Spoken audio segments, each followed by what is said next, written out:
ख़ास लिख रहे हैं कि जिस समय हल्के झटके वक्फे से लिखे यस, अभी वो जो एनर्जी मूवमेंट शुरू हुई हैं, जो बीमारी अभी जहाँ पर है उसको बार बार निकालेंगी।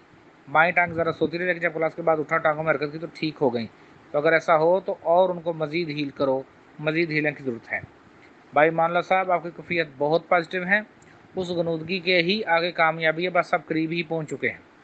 और आपका, भाई अब्दुल गफूर का, सैयद मुमताज़ साहब का, और जो चंद दोस्त हैं जो 60 के राउंड अबाउट हैं, इनका 2 घंटे क्लास में बैठना यही सबसे बड़ी कामयाबी है, यकीन मानिए। गुलाम मुस्तफ़ा लिखता सर शुक्र अल्हम्दुलिल्लाह, काफ़ी सुकून मिला। टांगों में 2 मरतबा थकावट रही, वो जो थकावट है उसको आपने हील करना है। गुलाम मुस्तफ़ा साहब, लेट जाइए, उसको हील कीजिए, उस इतनी हीलिंग कीजिए कि थकावट हो ही ना। आज सबसे बेस्ट जो कैफियत रही या मेरे नज़दीक गुजरी हैं वो गाजी मोहिउद्दीन साहब की हैं। वो ध्यान में इतना खो गए पता ही नहीं चला कि इंटरनेट कब बंद हो गया। सर जी अंदर की दुनिया में खो जाने का आपका तरीका वाकई लाजवाब। बिल्कुल जी ऐसा ही है। इसको जनाब मीरा जी बीख ने कहा, बीखा भूखा कुछ नहीं, हर की गठरी लाल, गिरा खोल न जान देता तो बुद्धे कंगाल। तो आस्ता आस्ता आपसे गिरा खुल रही है। बहुत बहुत मुबारक हो आपको। और इसे ही मेरे दादा हजूर ने कहा हुआ है कि असल चीज़ तो इंसान के अंदर ही है जिसे उसने ढूंढ रहा है। माशाल्लाह।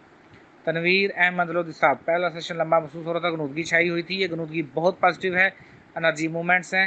मुझे उम्मीद है और यकीनन गारंटी है कि आप ना कहवा जात पी रहे होंगे, ना मुरब्बा जात खा रहे होंगे।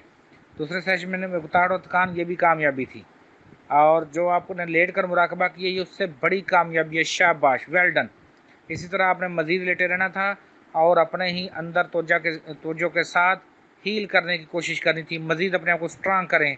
ये बहुत बड़ी कामयाबी है कि इतनी थोड़ी सी एज के अंदर और इतने थोड़े से टाइम के अंदर आप 2 घंटे का सेशन ले रहे हैं। माशाल्लाह।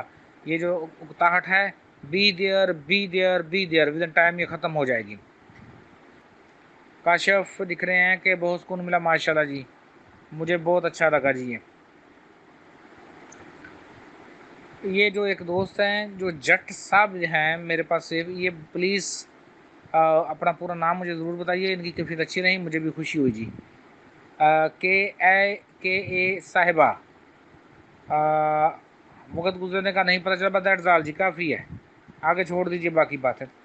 सोहेल ने कैफियत लिखी हैं, एनर्जी हर हर लताए पर बढ़ रही थी। तो 3rd सेशन में पसीना आ रहा था, 4th सेशन सही रहा, वक़्त आसानी से गुजरा मुश्किल से। तो 50% लिखा, तो 60% उसको ना। विद इन टाइम ये चीज़ें बढ़ती जाएंगी। ये 2 घंटे आपका बैठने बड़ी कामयाबी है। ए बी साहिबा लिखती हैं कि पुरसकून कैफियत नहीं, बस दैट्स ऑल, काफ़ी है। बहुत अच्छा लगा जी मुझे भी। चौहान साहब लिखते हैं सर सुकून, मगर टांगों में दर्द रहा। ये जो दर्द है उसको अपने हील करना है। लेट जाइए, बैठ जाइए और अपनी तवज्जो अपनी टांगों के अंदर रखिए और रिलैक्स होकर इनको कामयाबी के साथ हील कीजिए। भाई अब्दुल गफूर साहब, आप इधर उधर जाना छोड़ दीजिए, बस अपने ही अंदर जाना है, अपने सफ़र करना है। अपने सफ़र से बढ़कर कुछ नहीं पड़ा हुआ इधर उधर, बड़ा कुछ आप इधर उधर चले गए, बस छोड़ दीजिए आप इसको उसको उसको। ये जो ग्रिप है, क्योंकि आप माशाल्लाह एक सरकारी मुलाजम रहे हैं, तो आप जो ग्रिप समझ रहे हैं वो ग्रिप ही हो रही है। 2 घंटे आपका क्लास में बैठना सबसे बड़ी ग्रिप है।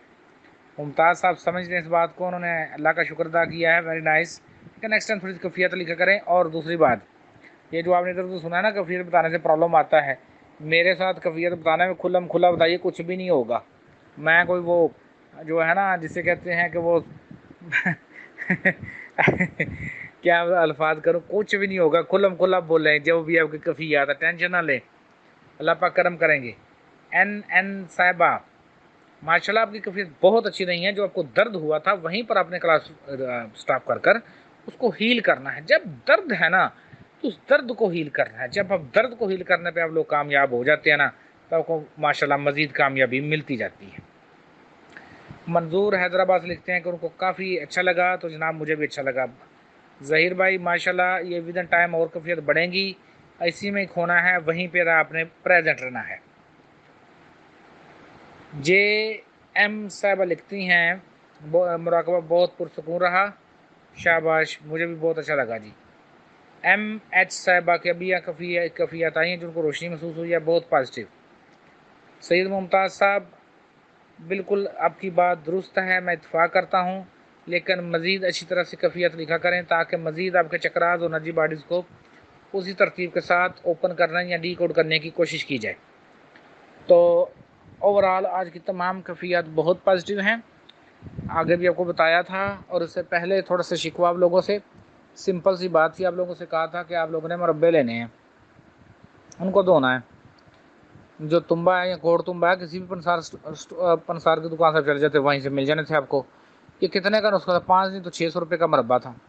अब इसका इफेक्ट देखिए क्या है। ये जो गाजर है इसमें इस्तेमाल हुई मुरब्बे में, उसका है कलर रेड, तो डायरेक्ट आपके लतीफ़ा नफ्स पर एक्ट करेगी। अच्छा, उसके बाद तुम्बा और जो अदरक है उनका कलर है येलो टाइप का, तो ये अफेक्ट करेगी आपके सोलर प्लेक्सेस पर। अब सोलर प्लेक्सेस और जो लतीफ़ा नफ्स है, दोनों ही रूट चक्र दोनों पर अफेक्ट आ गया, तो ऑटोमेटिक ही सकराल पर उनका अफेक्ट आना है। अच्छा, उसके बाद उसमें जो चीज़ डाली गई है वो डाला गया आंवला और सेब, इनका कलर है ग्रीन, तो ये हार्ट चक्र पर ऑटोमेटिक चलेंगे। और उसमें जो चांदी के वर्क डाले गए हैं वो सफ़ेद हैं, तो वो बिल्कुल आपका जो ओरिजिनल रोशनी का बॉडी है, आपकी ओरिजिनल रोशनी की जो बॉडी है उस पर अफेक्ट आएगा, तो पूरी बॉडी कवर होगी ना इसके साथ। एक जो मुझसे क्वेश्चन हुआ था कि ये चीज़ें अलग अलग हैं, स्पिरिचुअलिज़म और तिब, और ये ऐसी चीज़ें नहीं, ऐसी बात नहीं है। मास्टर बनते ही वो हैं, या स्पिरिचुअलिज़म जो है वो इन चीज़ों से गुजरे होते हैं, उनको पता होता है कि किस खुराक का जिस्म के किस हिस्से पर असर आता है, और किस खुराक का रोशनी के जिस्म पर क्या असर आता है। ये अलग बात है कि वो क्लिनिक नहीं चलाते हैं, लेकिन इतनी तो उनको इन्फॉर्मेशन होती है ना कि जब वो पढ़ के आते हैं। तो ये सारा काम और सारा खेल एनर्जी का है।